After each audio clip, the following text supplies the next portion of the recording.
Welcome back to Midnight Signal AI. Today is May 30th, 2026, and if you're following the AI world, this is one of those days you'll want to remember.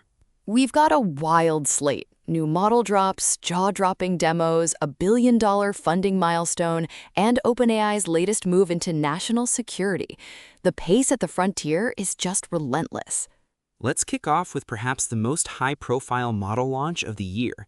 Anthropic has dropped Claude Opus 4.8, and it's not just the model that's making waves. The company's valuation has soared, and the features are turning heads.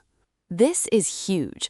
Claude Opus 4.8 isn't just an incremental update, it's a statement.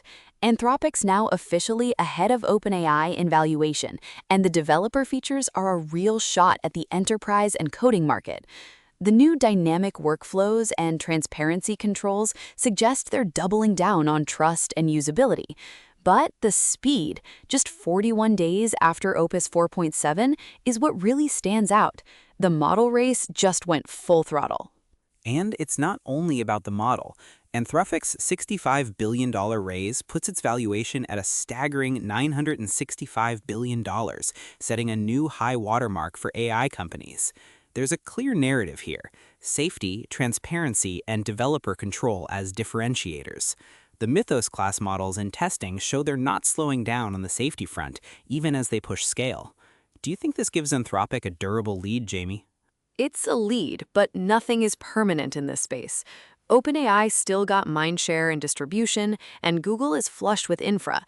But Anthropic's iteration speed, especially with these new workflow and error transparency tools, makes it the company to watch right now. That said, a $965 billion valuation is going to attract a lot of scrutiny, both from investors and regulators. The next 6 months will be critical. If you want to see the new Claude Opus 4.8 in action, there are already developer demos and early user reviews lighting up social media. But let's pivot now to Google's big show and tell. 9 video demos just dropped of Gemini Omni and Gemini 3.5, and the capabilities are impressive. Google's strategy is clear. Let the product speak for itself. These demos aren't just technical showcases, they're highly practical, showing Gemini handling code, video, and documents in real time. Gemini Omni especially is being positioned as the everyday AI agent within Google's ecosystem, and that's a smart play given how much user data and workflow Google already owns. The competitive pressure on OpenAI and Anthropic just ratcheted up another notch. And the timing couldn't be better. With so much focus on coding, productivity, and multimodal use cases, Google's showing it won't cede the agent space without a fight. If you haven't watched the demos yet, check them out. It's a preview of how AI will show up everywhere, from Gmail to YouTube to code editors. But the real test will be in the rollout. Demos are one thing. Shipping reliable, scalable features to billions of users is another. We'll have to see if Gemini Omni can deliver the consistency and safety needed for day-to-day use, especially as expectations skyrocket. Let's stay with Google for a moment. A hands-on from Wired just landed, putting Gemini Spark, Google's new AI agent, through its paces in a real-life scenario. The verdict? Impressive, but still some quirks. Yeah, this review is a reality check. Even with access to all your personal data, AI agents like Gemini Spark can still miss the forest for the trees. It's a reminder that context and emotional intelligence are still works in progress for these systems. The upside? Google's got a gigantic feedback loop, and they can use this data to close the gap fast if they move smartly. The implications for trust are real. When an agent plans your life but misses your most important relationship, it highlights how much further these assistants need to go. Still, the tech is undeniably useful and will only get better. It's an early glimpse at what's probably going to become the norm for digital life management. I'm watching how Google handles privacy and user expectations. The bar for trust is rising fast. If they can nail both utility and sensitivity, Gemini Spark could become the backbone of Google's consumer AI experience. On a related note, let's talk about OpenAI's latest move, and it's not a model release, but a new application. Rosalind Biodefense goes live, aiming at public health and national security. This is a fascinating pivot. OpenAI is showing it wants to be more than just a chatbot company. By targeting biodefense and pandemic preparedness, they're making a play for AI as national infrastructure. The partnership with vetted developers and government signals a focus on trust and safety, but also on capturing high-value, regulated markets. If Rosalind can deliver, it could set the template for AI in critical infrastructure. It's a smart way to address societal risk and build institutional trust, but it's a long game. Deploying models in sensitive domains like public health will mean constant oversight, and there's always the risk of unintended consequences. Still, this is OpenAI flexing its ambition beyond consumer and developer APIs. And it's a reminder that the next phase of AI leadership might be one not just on model benchmarks, but on solving real-world, high-impact problems.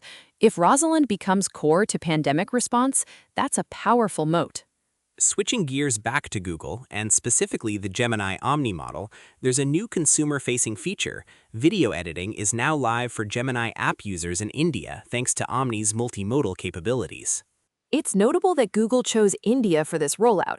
It's a massive user base and a hotbed for mobile-first innovation. If Gemini Omni's video features get traction here, it's a signal that AI-powered editing could soon be everywhere. And for creators, this could really streamline content production. But the bar is high. Competitors like CapCut and Adobe are already moving fast. It's also a data play. By launching in such a large, dynamic market, Google can rapidly iterate on real-world feedback. If the feature proves sticky, expect a global push. Either way, AI-powered creative tools are quickly becoming the new normal. And for Google, it's about embedding Gemini deeper into daily life. Not just search or docs, but the content people create and share. That's a powerful long-term lever. Finally, let's touch on a major milestone in the model lifecycle. OpenAI is retiring one of ChatGPT's most beloved legacy models in June. It's a sign of how fast this space is moving. It's always bittersweet to see a legacy model go. For some users, especially with custom workflows or third-party integrations, the transition can be rough. But from OpenAI's perspective, focusing resources on newer, more capable models is a no-brainer. It's just another sign that the era of stable, long-lived AI models is over. Right, and we're seeing the entire AI stack move to a faster update cadence. The upside is more capability and security. The downside is the constant need to adapt. For anyone working with AI, agility is no longer optional. Across all these stories, the pattern is clear. Model iteration is accelerating, the stakes are higher, and the line between consumer and enterprise AI is blurring. Companies are racing not just on benchmarks, but on trust, usability, and real-world impact. If you're building or deploying AI, buckle up. The frontier is only getting wilder from here. Thanks for listening to Midnight Signal AI. Until next time, keep building, keep questioning.